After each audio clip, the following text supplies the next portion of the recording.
لو عجبك الفيديو ما تنساش تشترك في القناة وتفعل الجرس عشان يوصلك كل فيديوهاتنا الجديدة. It's only with your support that we're able to make psychology and mental health more accessible to everyone. So thank you for all of the love that you've given us. Now let's continue. Sometimes it can be hard to get to know a person.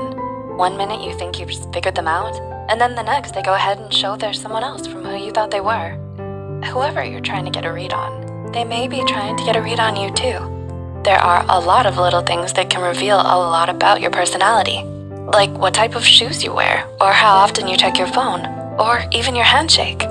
If you're curious to learn more about these things that give insight into your personality, here are 9 little things that can reveal a lot about you. Number 1. How often you check your phone. You check your phone a lot. It buzzes and beeps, receiving messages from your friends and family, or maybe you have to exclusively use it for work. But did you know that checking your phone too much might be a sign that you're struggling with mental illness? A team of psychologists at the University of Derby and Nottingham Trent University conducted an online study with 640 smartphone users aged 13 to 69 to determine the association between smartphone use and personality traits.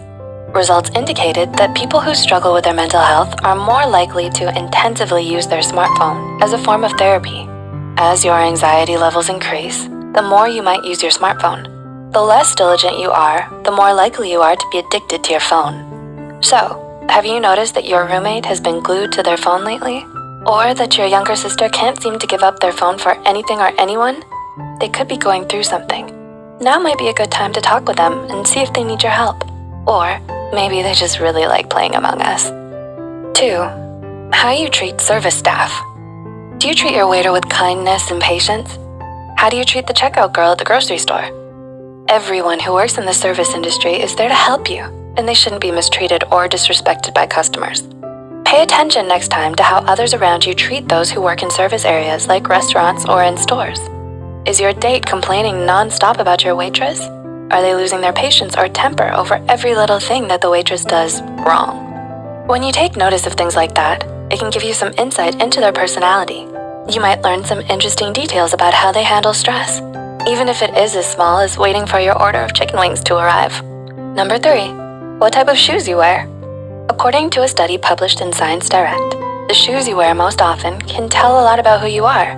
Shoes can wind up conveying a thin but useful slice of information about you.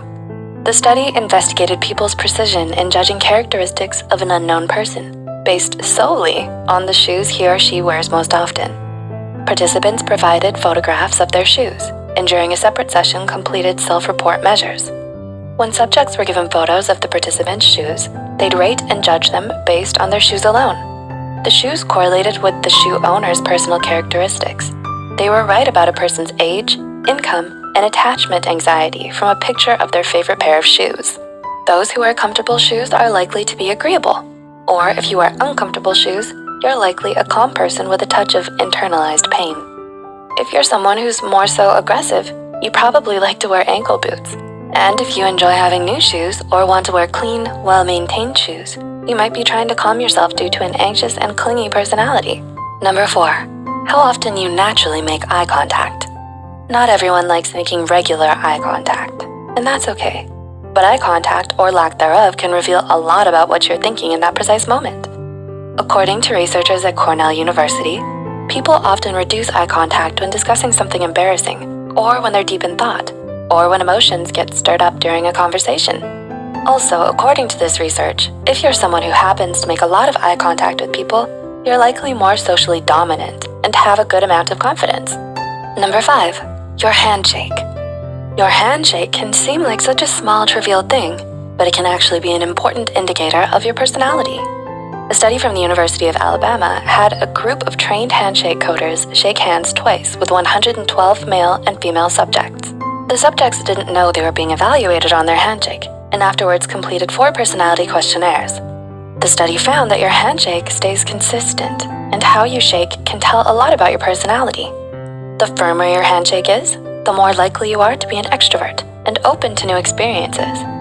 If your handshake is more on the weaker side, you're more likely shy and a bit neurotic. When you have a firmer handshake, you make a more favorable impression on others. Number 6. Whether you show up on time or not. Do you constantly run late to things? Have you gotten a bad rep for struggling to make it to school or work on time? In actuality, this bad habit might not be the worst thing. Running late can be indicative that you're a multitasker or are more laid back. Findings from a 2003 study by Jeff Conte from San Diego State University showed that out of 181 New York City subway operators, those who preferred to multitask were commonly late to work.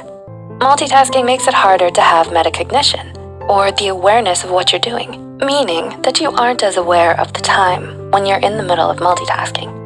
Number 7, when you get something for yourself, but don't think to get anything for anyone else. Let's say you want some takeout, so you decide to grab some sushi on your way home from work, and then you call your partner or your family to see if they want some too. That is, you probably do this if you're a kind and unselfish person. Someone who doesn't do this is likely someone who could be considered rude, inconsiderate, or selfish, and isn't very thoughtful. They might also just be cheap.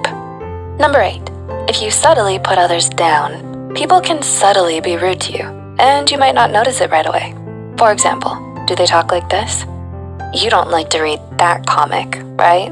Or, you're not really into that video game, are you? If they often phrase questions in a condescending way, and you can't help but feel bad by their remarks, then they might not be the best friend to have. Speaking this way can also be a sign that they look on the negative side of things, and don't think very highly of others. And number 9, where you look when you're drinking out of a cup. In psychology, where you happen to look while you take a drink can subtly reveal a lot about you. If you look over the rim of your cup when taking a drink, you're likely an extroverted type who can be easily influenced. It's an indicator that you trust others easily, are environmentally aware, and have a carefree view of life. If you look into the cup when drinking, you're more introspective. You know yourself, are focused, and have an idealistic view of life. If you're someone who closes their eyes while drinking, you might be in some sort of pain or discomfort, and are preoccupied with pleasure and relief.